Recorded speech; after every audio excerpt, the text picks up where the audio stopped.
जलधि पारगेभ्या सपरमत विभावना पटुमतीभ्या सुचरित तपोनिधिभ्यो नमो गुरुभ्यो गुण गुरुभ्या शक्ति सुगुण सम्मग्गे पंचविहाचार करण संदर्शे शिष्यानुगय कुशले धम्मायर्य सदा वंदे गुरुभक्ति संयमेन या सरन्ति संसार सायरं घोरं छिन्नन्ति अक्षकम्मं जन्मं मरणं न पावयन्ति ये नित्यं व्रतमन्त्रहोमनिरता ध्यानाग्निहोत्राकुला षट्कर्मा विरतास्तपोधनधना साधुप्रिया साधुवा शीलप्राभरणा गुणप्रहरणाश्चन्द्रार्कृते ज्योतिका मोक्षद्वारकपाटपाटनभटा पिन्नन्तु मां साधुवा गुरुभः पान्तुनो नित्यं ज्ञानदर्शननायकाः चारितारणौ गम्भीरा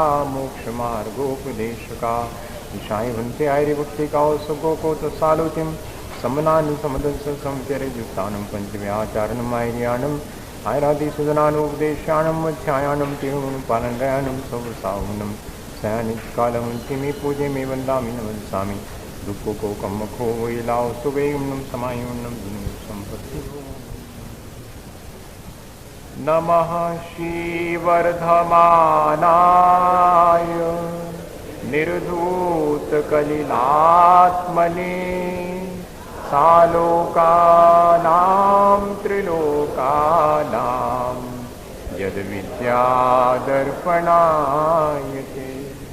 बोले भगवान महावीर स्वामी की, आचार्य कुंद स्वामी की, आचार्य समंतभद्र स्वामी की, आचार्य ब्रोड़ विद्यासागर मुनि महाराज की,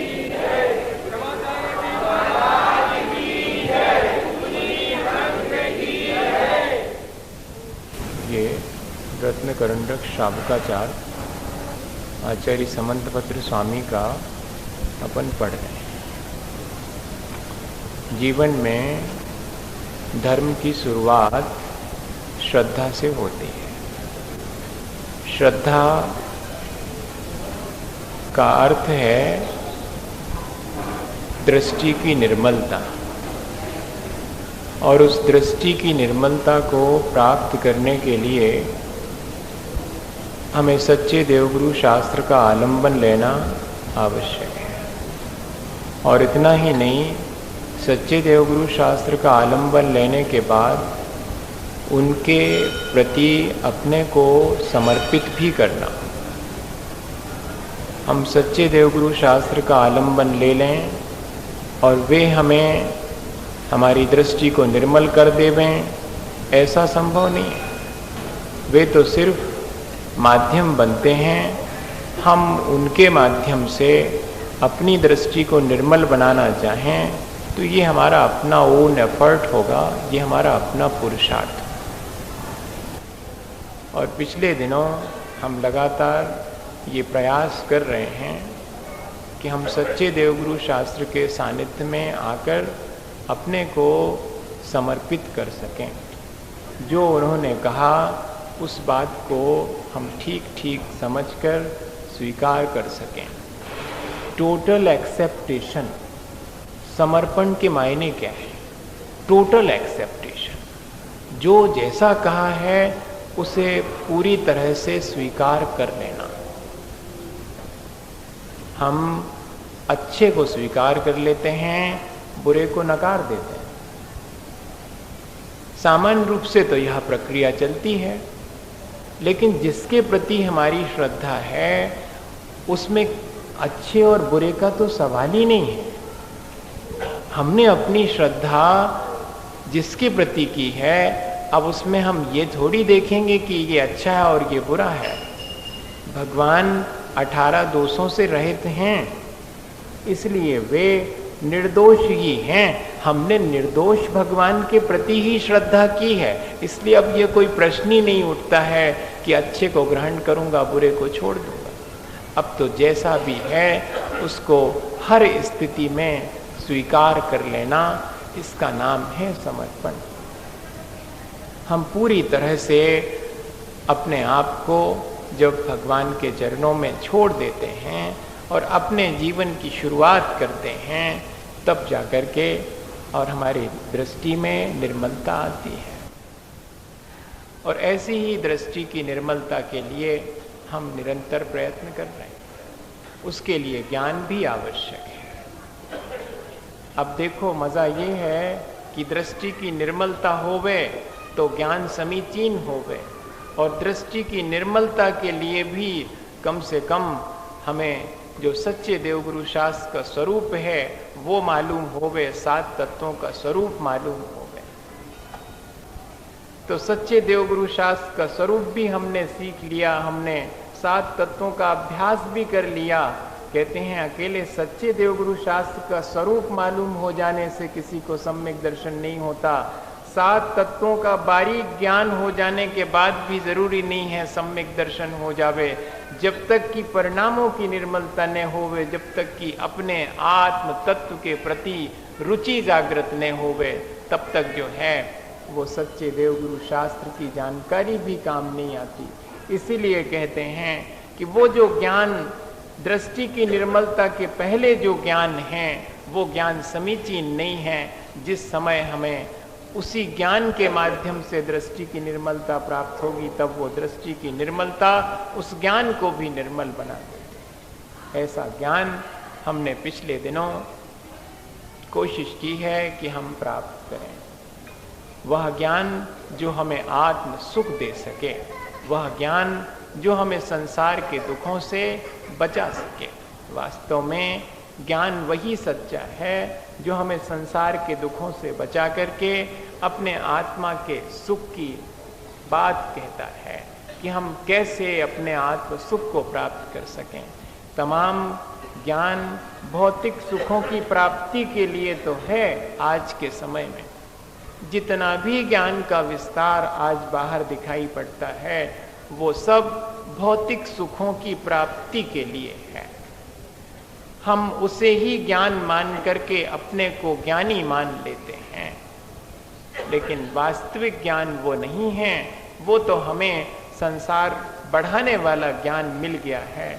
अपने क्षयोपशम का जैसा उपयोग जीव करना चाहे वैसा उपयोग कर सकता है। 7 तत्वों को अर्थात प्रयोजनभूत तत्वों को जानने योग क्षयोपशम तो सब जीवों को हैं, संगी पंचेंद्री जीवों। पर हर एक संगी पंचेंद्री पर्याप्त तक जागृत उपयोग वाला सम्यक दर्शन प्राप्त कर ले वे, ऐसा कोई नियम नहीं। कम से कम इतनी बात तो होनी चाहिए कि संगी पंचेंद्री पर्याप्त तक जागृत उपयोगी होवे तो सम्यक दर्शन की पात्रता है।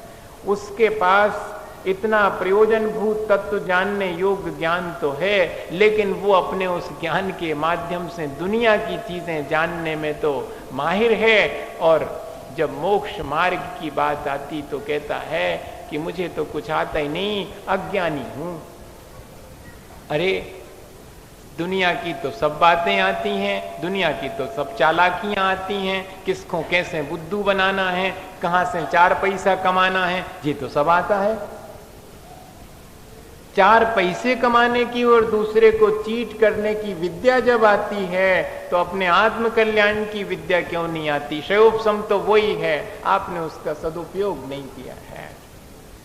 तो भैया ज्ञान इसीलिए हमारे लिए तब उपयोगी होता है जब हम सच्चे देवगुरु शास्त्र का आलंबन लेकर अपने ही आत्म स्वरूप को जानने के लिए तैयार होते हैं। पर द्रव्यनते भिन्न आप में रुचि सम्यक तो भला है, आप रूप को जान पनो सो सम्यक ज्ञान कला है। आप रूप को जान पनो, जब हम अपने में रुचि रख करके अपने ही आत्मा के स्वरूप की तरफ जानने के लिए उत्सुक होते हैं, तब उस ज्ञान को समीचीन ज्ञान कहा गया है। अपने आप को जानना, अपने स्वभाव को पहचानना, 7 तत्वों का कैसा स्वरूप है ये जान लेने के बाद भी कोई जरूरी नहीं है कि आपको अपने आत्म तत्व का श्रद्धान हो ही जाए। 7 तत्वों का अभ्यास हमें आत्म तत्व की तरफ ले जाए तो ठीक है। और अगर 7 तत्वों का अभ्यास हमने दूसरे को बताने के लिए किया है कि मुझे 7 तत्वों का बहुत अभ्यास है, तो वो 7 तत्वों का अभ्यास भी हमारे अपने जीवन के लिए कोई कार्यकारी नहीं होगा। ज्ञान के साथ बड़ी मुश्किल भी है। जब आदमी को यह भ्रम हो जाता है कि वो जानता है, तब सबसे ज्यादा खतरा पैदा होता है। 4 sorts of men, किसी ने लिखा है 4 तरह के लोग हैं। एक वे जो कुछ नहीं जानते लेकिन जो ये जानते हैं कि वे सब जानते हैं। ऐसे लोग हैं जो कुछ नहीं जानते लेकिन वे ये जानते हैं कि वे सब कुछ जानते हैं, तो कहते हैं ये मूर्ख लोग हैं, इनको दूर से प्रणाम करके निकल जाओ, इनके साथ ज्यादा मत रहना। दूसरे वे लोग हैं जो जानते तो हैं लेकिन ये नहीं जानते कि वे जानते हैं, ये सोए हुए लोग हैं। अवाक इनको कोशिश करो जगाने की। ये भले लोग जो जानते तो हैं लेकिन खुद नहीं जानते कि वे जानते हैं। और तीसरे किस्म के वे लोग हैं जो कि जानते भी हैं और वास्तव में ये भी जानते हैं कि वे जानते हैं। फॉलो हिम, इनको फॉलो करो जो वास्तव में जानते हैं और ये भी जानते हैं कि वे जानते हैं। ये तो भगवान ही हो सकते हैं, केवल ज्ञानी ही हैं जो वास्तव में जानते भी हैं और ये भी जानते हैं कि वे जानते हैं। लेकिन एक चौथे प्रकार के व्यक्ति हैं, उनसे तो बच के ही रहना चाहिए, जो नहीं जानते। जो पहले वाले कहे मैंने वो चौथे नंबर का है, पहले वाले की हैबिट ये नहीं है। चौथे नंबर वाले की है कि जो नहीं जानते हैं लेकिन ये जानते हैं कि वे कुछ नहीं जानते। एक तो वे हैं जो नहीं जानते और ये भी नहीं जानते कि वे नहीं जानते।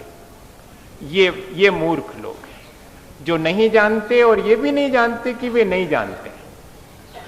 ऐसे 4 तरह के लोगों में किसके लिए ज्यादा खतरनाक माना है? उसको माना है जो नहीं जानते लेकिन जिन्हें भ्रम है कि वे जानते हैं। ये ऐसे लोग अधिक हैं। इन्हीं में शायद हम लोगों की गिनती भी आती है।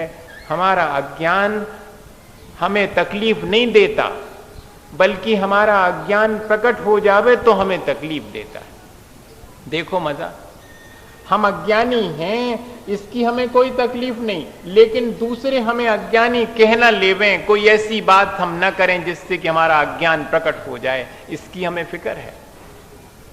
छोटी छोटी चीजें हम नहीं जानते लेकिन नहीं पूछते हैं इसके पीछे क्या है भाव कि अरे लोग कहेंगे कि इतना ऐसा नहीं जानते।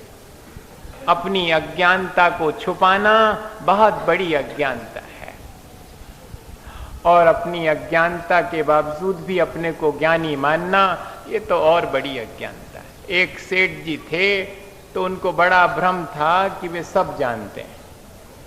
तो एक बार रात में चोर घुसे तो सेठानी ने उनसे कहा कि चोर घुस आए हैं। तो उन्होंने कहा आई नो वेल, मैं बहुत अच्छी तरह जानता हूं, चोरी तो आते हैं इतनी रात को और कौन घुसेगा। देखो आप, और वो सोए रहे आराम से।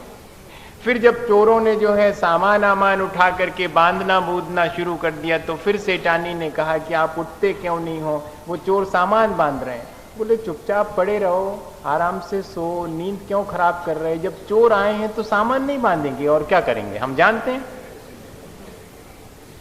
भाई जब चोर आए हैं तो सामान बांधेंगे। अब वो कोई खाना पीना खाने तो आए नहीं है, जो वो तो सामान बांध रहे हैं, तो मुझे मालूम है कि वो सामान बांधेंगे। और जब चोर सामान लेकर के जाने लगे तब तो और जोर से उसने जगाया कि क्या करते हो, वो तो लेके ही जा रहे हैं। अरे उन्होंने कहा चुपचाप नींद खराब मत करो, जब कोई इतनी मेहनत करके आया है और सामान बांध रहा है तो लेके नहीं जाएगा क्या, इतना भी नहीं जानते, मैं तो बहुत अच्छे से जानता हूं। और जब वो लेके चले गए, जब सवेरे इनकी नींद खुली तो कहा कि सब सामान चला गया, तब रो रहे हैं, अब चीख रहे चिल्ला रहे कि मैं लुट गया। और पहले तो रात में 3 दफे कह रहे थे कि मैं जानता हूं। हम लोग भी शायद, सेठ जी पर तो हमें हंसी आएगी, लेकिन ये जो हम अपनी अज्ञानता से निरंतर लुटते चले जा रहे हैं उस तरफ हमारा ध्यान नहीं जाता। हमारी आत्मा निरंतर पतित होती जाती। हम कहते हम जानते, आश्रवबंध का स्वरूप तो हम बहुत अच्छे से जानते कि कौन सी प्रकृतियां कौन से गुण स्थान में बनती हैं, जा तक मालूम हमें। तो भैया कौन से गुण स्थान में कौन सी प्रकृति बनती है ये तो मालूम है, लेकिन कौन से परिणामों से और हमारे कर्मों का बंध निरंतर हो रहा है और उन परिणामों को संभालना चाहिए, ये भी तो जानना आवश्यक है। सो परिणाम तो हम चाहे जैसे करते जाएं, और अगर जानते भी जाएं कि इन परिणामों से हमारा ऐसा बिगाड़ होता है, तो वो हमारा जानना कोई ज्यादा कार्यकारी नहीं है। जैसे कोई व्यक्ति बहुत अच्छे पाक शास्त्री हो और पाक शास्त्र को जानता हो, उस पे उसने पीएचडी भी करी हो, लेकिन कोई जरूर नहीं है कि उससे रोटी गोलाई बेलते बने और हलवा की जगह पे वो लेग न बनावे, कोई जरूरी नहीं है। हाँ, अच्छे अच्छे पीएचडी लेने वाले पाक शास्त्र में हो सकता है कि उनकी रोटी भी टेढ़ी बने और वो जाएं बनाने हलवा, और मीठी ज्यादा से ज्यादा क्या बनेगी, मीठी ले ही बन जाएगी, चिपकाने लायक भी नहीं, खाने लायक भी नहीं। अकेले ज्ञान से कुछ नहीं होगा। वो ज्ञान जब तक आचरण में न ढल जाए तब तक वो ज्ञान समीचीन ज्ञान नहीं है।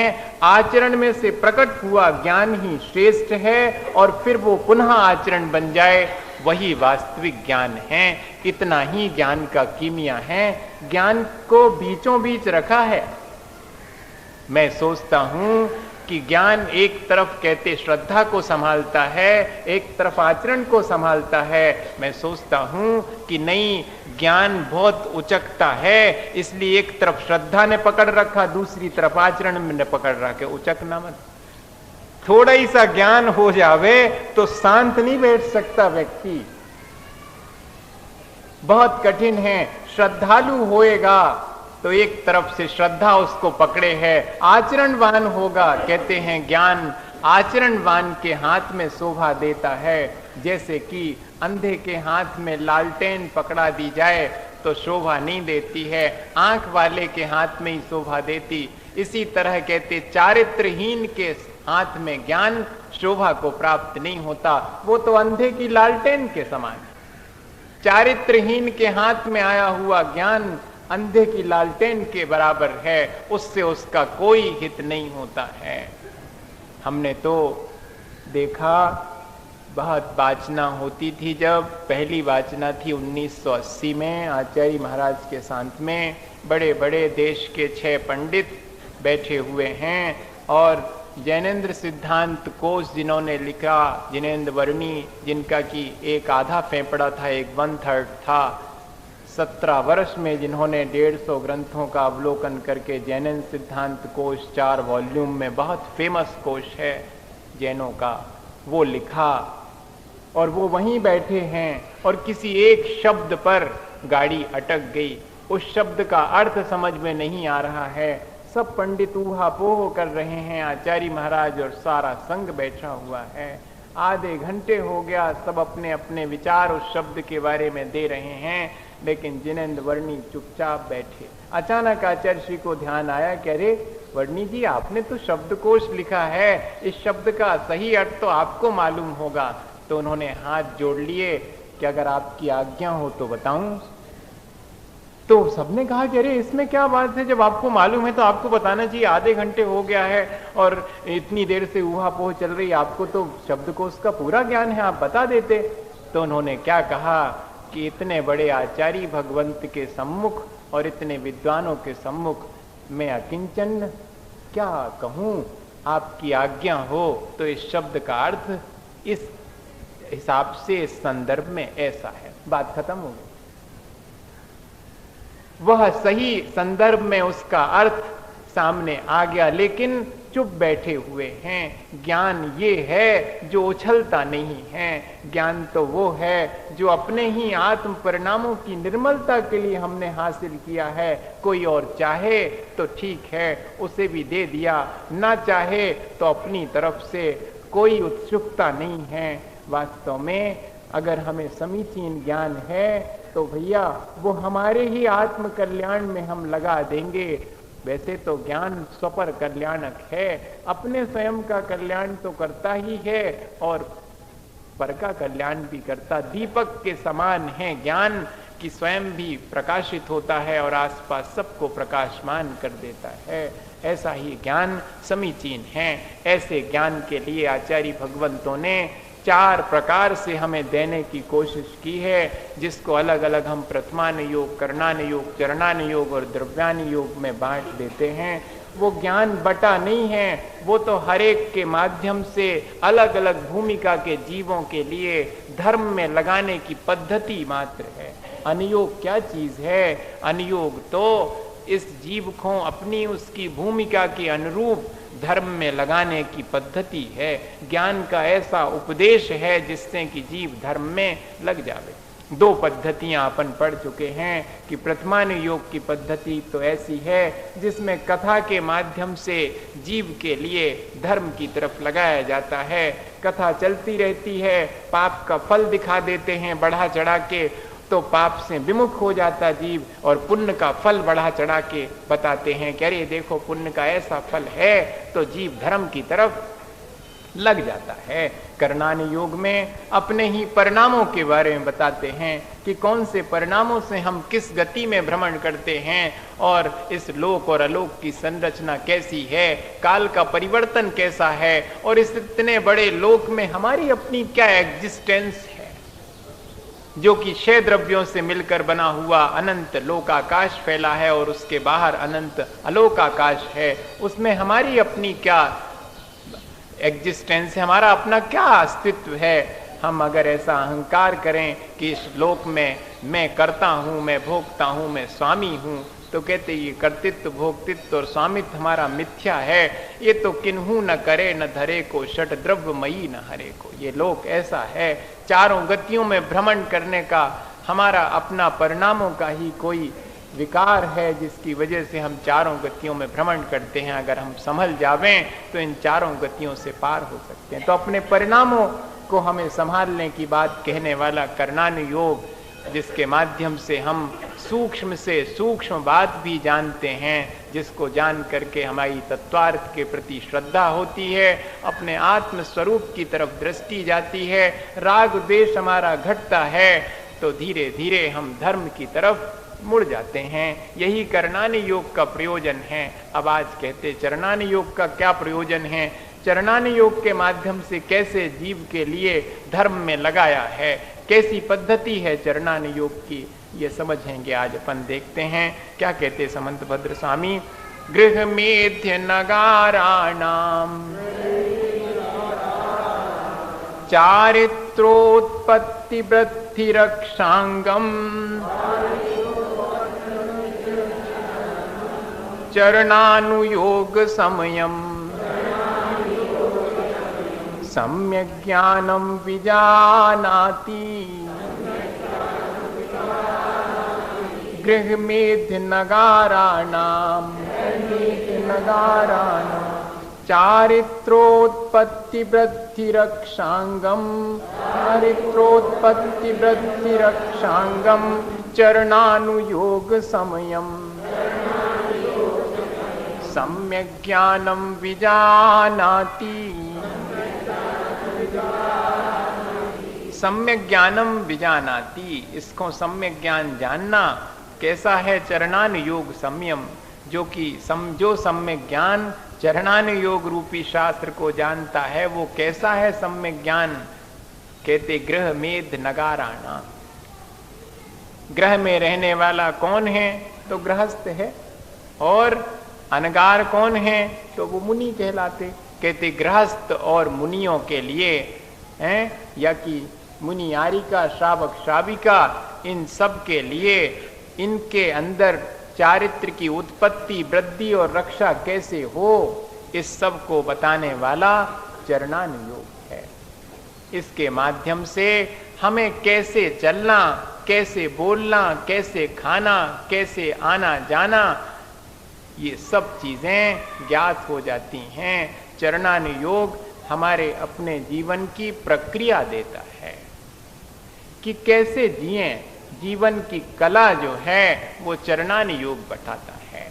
कैसे अपने परिणामों को हम संभालेंगे, बाह्य आचरण बता करके हमारे अंतरंग को संभालने की प्रक्रिया देने वाला चरणान योग है। चरणानि योग की दृष्टि व्यवहार की है भैया। निश्चय धर्म विषय तो कछु त्याग और ग्रहण का विकल्प है नहीं। क्या कहते टोटल? निश्चय धर्म विषय तो कछु ग्रहण और त्याग का विकल्प है नहीं, और निचली अवस्था में विकल्प छूटता नहीं। ताते इस जीव को धर्म विरोधी कार्य को छुड़ावने और धर्म साधनादि कार्य के ग्रहण करावने का उपदेश दिया है, वही चरणानि योग है। इन विकल्पों से संसार के बचने के लिए कुछ थोड़े से व्रत नियम संयम अंगीकार करो। धर्म की तरफ ले जाने वाली जो क्रिया है, सो कई बार ऐसा लगने लगता है कि क्या वाही आचरण से कुछ होने वाला है। तो आगे जाकर के कहते कि तहां व्यवहार उपदेश विषय तो बाह्य क्रिया की ही प्रधानता है। तिनका उपदेश जी पाप क्रिया छोड़े पुण्य क्रिया विषय प्रवर्ते। तहां क्रिया के अनुसार परिणाम भी तीव्र कषाय छोड़ कछु मंद कषाई तो हो गए। जब कोई बाह्य क्रिया भी करता है तो थोड़ी सी तो कषाय उसकी मंद होती कि नहीं होती है, भले ही अंतरंग में परिणामों में पूरी विशुद्धि आए या न आवे। आज अपन इसी हिसाब से पूरी चर्चा करेंगे। बहुत अच्छा आपको जानकारी मिलेगी कैसी कैसी मान्यताएं आज चल पड़ी हैं और कैसा कैसा प्ररूपण लोग करने लगे हैं। बात बड़ी स्पष्ट है, लेकिन उसी को हम किस तरह इंटरप्रेट करते हैं इस पे डिपेंड करती है सारी चीज। कितने आराम से लिखा इन्होंने कि बाह्य क्रिया भी कोई कर रहा है तब क्रिया के अनुसार परिणाम भी तीव्र कषाय छोड़ कछु मंद परिणामी होए। बहुरी काहू के न होए तो न होए। कोई व्यक्ति बाह्य क्रिया करे और अंतरंग परिणाम उसके निर्मल न होए तो न होए, पर श्री गुरु तो परिणाम सुधारने के अर्थी बाह्य क्रिया का ही उपदेश दे हैं।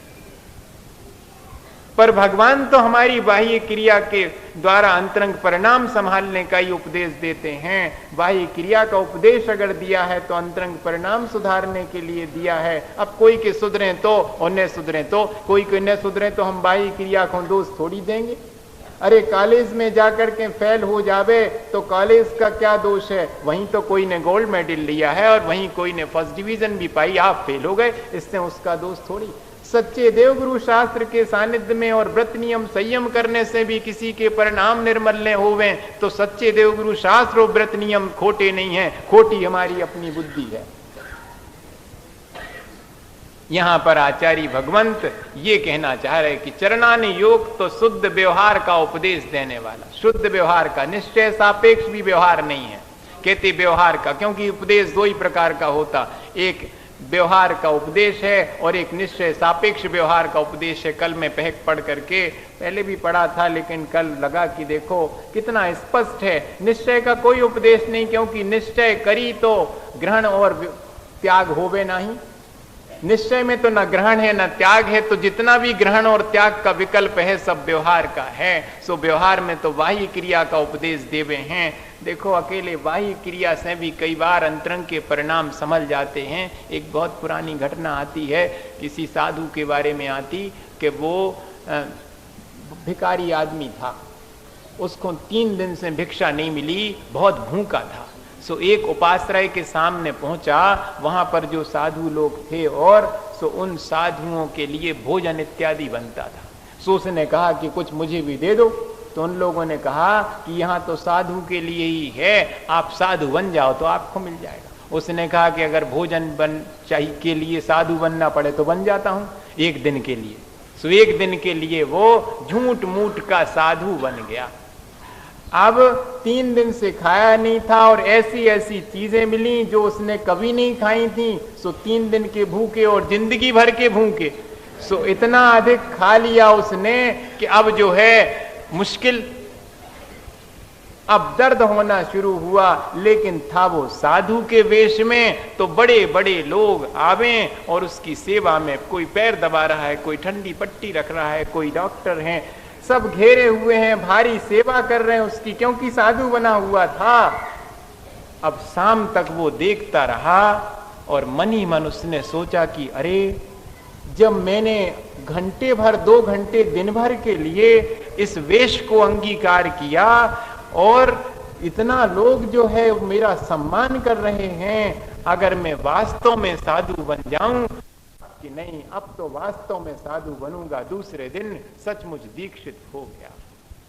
ब्रह्म गुलाल ने क्या किया था भैया, नाटक दिखाने के लिए मुनि का वेश धारण किया था, सो फिर लौटे थे घरे का, फिर नहीं लौटे थे। अब तो हमने जब दूसरे को उपदेश दे करके उसके परिणाम निर्मल कर दिए, तो हम जिस वेश को अंगीकार कर चुके हैं, अब उस वेश को मलिन नहीं करेंगे, उससे ही धारण करेंगे, और सचमुच के मुनि बन गए थे। बाह्य क्रिया भी हमें कभी कभी अंतरंग के परिणामों को निर्मल बनाने में सहायक होती, इसलिए बाह्य क्रिया को झूठा मत कहना। कोई बिना अंतरंग परिणाम के भी बाह्य क्रिया करता है तो वो भी जो है, आप सोचो, भीतर में मिथ्यात्व है, लेकिन बाह्य में 5 महाव्रतों का पालन करने वाला ग्रैवियक जाता है, और कोई के बूते की बात नहीं है। चला जाए कोई गृहस्थ 9वें ग्रैवियक तक, कहते 9वें ग्रैवियक तक बाह्य में कम से कम बाह्य में महाव्रत धारण करना पड़ेंगे, भीतर अंतरंग परिणामों की तुम जानो तुम्हारी, हम नहीं जानते। और आगे उसी में लिखते हैं कि किसी का बाह्य आचरण भी अच्छा होवे और भीतर में मिथ्या दृष्टि है, तब भी एक सम्यक दृष्टि उसके लिए प्रणाम करे। अच्छा ये बताओ, जब तीर्थंकर भगवान पैदा होते हैं तब उतने छोटे से बालक के पास में क्या है, और शायद सम्यक दृष्टि आकर के प्रणाम कर रहे हैं, पूजा अर्चना कर रहे हैं। वहां सम्यक दर्शन का महात्म नहीं है, वहां तीर्थंकर प्रकृति का महत्व है, वहां पर बाह्य में जो आचरण है उसका महत्व है, क्योंकि तीर्थंकर पैदा होते ही साथ पंचम गुण स्थान के योग आचरण करते हैं, वह उनकी अपनी विशेषता है। इसी तरह इसमें लिखा हुआ है कि कोई व्यक्ति अगर सम्यक दृष्टि भी होवे, लेकिन वो सम्यक दृष्टि भी चरणान योग के अनुसार अगर कोई बाह्य में आचरण का पालन करता है, उसे भी प्रणाम करेगा। बाह्य में दिगंबर मुद्रा धारण की है, अंतरंग के परिणाम आप जानो, लेकिन अगर बाह्य में दिगंबर मुद्रा है तो उसे वो प्रणाम करेगा। ये चरणान योग की पद्धति है। आगे कहते, कोई जीव विशेष धर्म साधन ना जाने और एकाध आंकड़ी आदि का उपदेश उसको दीजिएगा, जैसे कि भील को कौवे का मांस छुड़ाने का उपदेश दिया। ये चरणानी योग की पद्धति है। एक छोटी सी बात, एक छोटा सा व्रत भी उसके लिए व्रती बनाने में सहयोगी हो जाता। ऐसा नहीं सोचना कि वो तो भील है, कहते लेकिन उसने इतना त्याग तो किया है। यहाँ पर चरणानी योग में त्याग का महत्व है, चाहे छोटा सा भी त्याग क्यों ना हो, क्योंकि त्याग छोटा बड़ा नहीं होता, त्याग तो त्याग होता है। और कहते हैं, ग्वाले को नमोकार मंत्र जपने का उपदेश दिया, और गृहस्थ को जिन पूजा प्रभावना आदि कार्य का उपदेश दीजिए है। जीव जैसा होए ताको तैसा उपदेश दीजिए, ये चरणानी योग की पद्धति है। हम जिस स्थिति में हैं वहां हम क्या बेहतर कर सकते हैं, ये बताने वाला चरणानी योग ही है। और कहते हैं कि चरणानी योग में तीव्र कषायन का कार्य छुड़ाए मंद कषाय रूप कार्य करने का उपदेश दीजिए। अब बताओ, तो कहते कि कषाय तो कोई भी होए, कषाय तो ठीक नहीं है। वैसा प्रश्न करने वाला प्रश्न करता कि चरणानी योग में तो बड़ी कषाय छुड़ा करके छोटी कषाय करवा रहे आप, तो कहते कषाय तो ठीक नहीं। तो जवाब देते कि यद्यपि कषाय करना बुरा है, तथापि सर्व कषाय न छूटते जानी, जेते कषाय घटे तेता ही भला होए। जितनी कषाय हमारी कम हो जाए उतने ही भला होएगा। चलो भैया, नहीं है समझ में आउत के काय मंदिर जाने, मनो मंदिर हुआ, माथा टेक के आ जाओ, इतना ही ठीक, चंदन लगा के आ जाओ। पता नहीं किस दिन वास्तव में दर्शन हो जाएंगे, और 20 साल तक माथा टेकते रहे और किसी दिन ठीक से दर्शन नहीं भय, और किसी दिन अगर हो गए तो 20 साल को हिसाब चुकता होगा। सब बेखाली नहीं जाएंगे, क्योंकि उसी के लिए होगा सम्यक दर्शन जो सच्चे देवगुरु शास्त्र के चरणों में आता है, माथा टेकता है, और किसी को नहीं। घर बैठे वाले के पास फेल का कोई हिसाब ही नहीं। जो ने स्कूल में नाम लिखवा वो पास फेल हुए, और कहो जिंदगी भर पास होगा, फेल होता रहा हो, लेकिन होगा तो वो ही पास होगा, भले ही अभी फेल हो गए। यहां पर यह आशय है। चरणानी योग की पद्धति बड़ी स्पष्ट है। और एक और प्रचलन चल पड़ा है कि सम्यक दृष्टि को ही पात्रता है दान इत्यादि की। सम्यक दृष्टि ही पात्र है। ठीक बात है। सो कहते जैसे सम्यक तीखों पात्र कहा और मिथ्यात तीखों अपात्र कहा, सो यहाँ जाके जिनदेव आदि का श्रद्धान पाइए सो सम्यक दृष्टि, और जाके श्रद्धा नाही सो मिथ्या दृष्टि जानना। ताते दान देना चरणानि योग विषय कहा है, सो चरणानि योग के सम्यक और मिथ्यात्व को ही ग्रहण करना। करणानि योग की दृष्टि से सम्यक दर्शन ज्ञान चारित्र आहार ले रहे हैं, और हो सकता है कि उपसम सम्यक दर्शन था और वो उपसम सम्यक दर्शन का काल पूरा हो गया, मिथ्यात्व में आ गए, अब आधे हार भय हैं, अब रोक लो हाथ के, अब नहीं देत, मिथ्या दृष्टि हो गए, लगाओ हिसाब।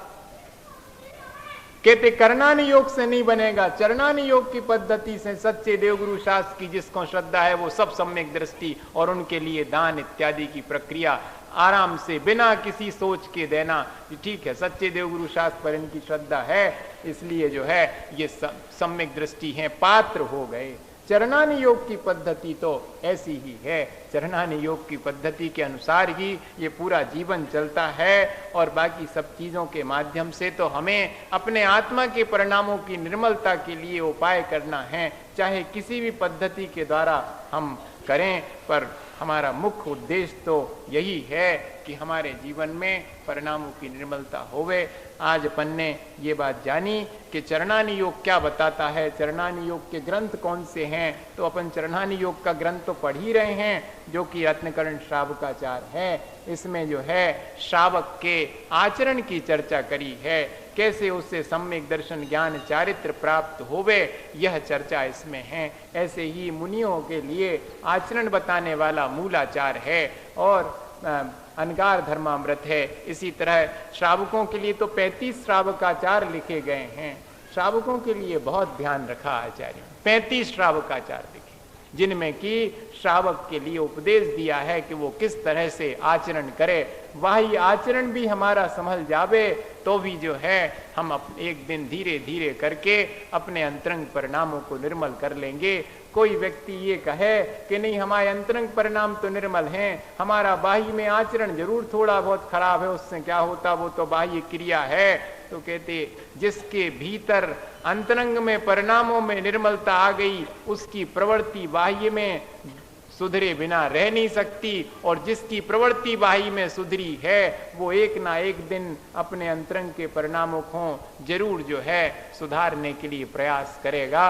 अपन कहते ना कि अगर हम यहाँ पर मंदिर आए हैं तो किसी भी दिन ये तो मन में लगेगा कि देखो मैं मंदिर यहाँ पर बैठे हुए हैं मान लो, और क्रोध कषाय भी आ जावे, तब भी अपने मन में क्या भाव आता है, सबसे पहले अरे भैया मंदिर है, मंदिर में गुस्सा नहीं करो।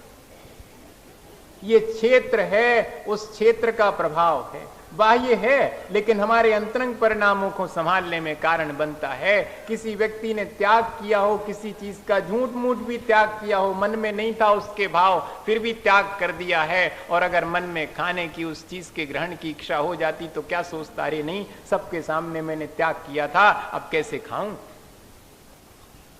तब वो कैसे हमारा हाथ पकड़ लेता है, ये जो हमारा संकल्प है, यही चरणानि योग की पद्धति है। इसके माध्यम से जीव के लिए और मोक्ष मार्ग में लगाते हैं। बड़ी कषाएं छोड़ करके और मंद कषाय के परिणाम होवें बाह्य आचरण करके। कौन सा है बाह्य आचरण? कहते श्रावक के लिए तो 5 अनुव्रत हैं और मुनि महाराज के लिए 5 महाव्रत हैं। यही आचरण है। व्रत क्या है? तो व्रत की अच्छी परिभाषा दी, हिंसा नतस्ते या ब्रह्म परिग्रहेभ्यो विरतिर्व्रतम। हिंसा, झूठ, चोरी, कुशील, परिग्रह, इनसे विरक्त होने का नाम ही व्रत है। और यही व्रत बाह्य में पहले अंगीकार किए जाते हैं। अंतरंग में कषायों की कमी वेशी का नाम चारित्र है, पर बाह्य में तो व्रत नियम संयम रूप चारित्र पहले अंगीकार करना होगा, तब जाकर के कषायों में मंदता आएगी। जेती जेती कषाय कम होती चली जाती है, उतना उतना भीतर में चारित्र प्रकट होता है। अनंतानुबंधी चली जाती तो सम्यक चरण चारित्र आता है। अब प्रत्याख्यान चली जाए तो देश चारित्र आता है, और प्रत्याख्यान चली जाए तो सकल चारित्र आता है। संजुलन जब जावे तब यथाख्यात चारित्र की प्राप्ति होती। करना तो वास्तव में इसी प्रकार के चारित्र की प्राप्ति अपने कषायों को जीत के, लेकिन कषायें किस माध्यम से भड़कती हैं उन चीजों को पहले छोड़ना पड़ेगा।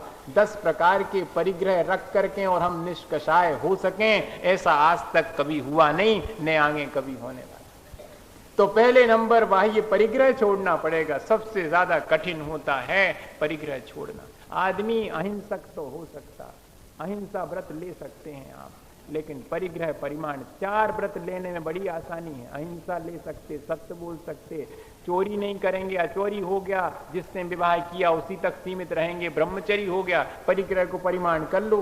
परिग्रह का परिमाण बहुत मुश्किल, और यही परिग्रह का परिमाण सारे पापों की जड़ है, अगर है तो। क्योंकि लोभ की वजह से परिग्रह है, और उस लोभ की वजह से ही सारी कषायें हैं। तो यह जो बाह्य में अपन परिग्रह इत्यादि छोड़ने की बात करते हैं, वो हमारे अंतरंग कषायों की मंदता में सहयोगी है। और एक दिन जब कषाय की मंदता होगी तभी हमें मोक्ष मार्ग सूझेगा। इस तरह कषाय की मंदता के माध्यम से उसको तत्व का अभ्यास कराते हैं। तीव्र कषाय की अवस्था में तत्व में रुचि हो नहीं सकती, और मंद कषाय होवे तब तत्व की रुचि होवे, तब आत्मा में रुचि होवे। तो ये चरणानी योग की पद्धति पहले हमें बाह्य आचरण के माध्यम से कषायों को मंद करवा के फिर तत्व के अभ्यास की बात कहता है। और जिसने पहले तत्व अभ्यास कर लिया है वो पीछे फिर चरणानी योग का अभ्यास करे है, तो उसे जो चीज उसने जानी थी वो अपने भीतर स्वयं आचरण से प्रकट होती जान पड़े है, तो उसका श्रद्धान और मजबूत हो जाता है। जो चारित्र करता ही नहीं है, कोई चारित्र का पालन नहीं करता, उसको बाह्य आचरण करवा के तत्व उपदेश देते। और जिसने पहले तत्व का श्रद्धान कर लिया है, बाद में चरणानी योग के ग्रंथ पढ़े तो उसको मालूम पड़ता कि अरे इस तरह चलना चाहिए, मैंने जो जाना है उसको पाने के लिए यही मार्ग है। तो इस तरह दोनों का ही लाभ होता है। प्राथमिक अवस्था वाला पढ़े और चाहे ऊंची अवस्था वाला पढ़े, कोई भी पढ़े चरणानी योग के माध्यम से अंततः उसके लिए धर्म का मार्ग मिल ही जाता है। ऐसी ये चरणानी योग की पद्धति है। हम भगवान के द्वारा कहे गए ज्ञान के माध्यम से अपने आत्मा के परिणामों को निर्मल करें, ऐसी भावना के साथ बोलिए आचार्य गुरु और विद्यासागर मुनि महाराज।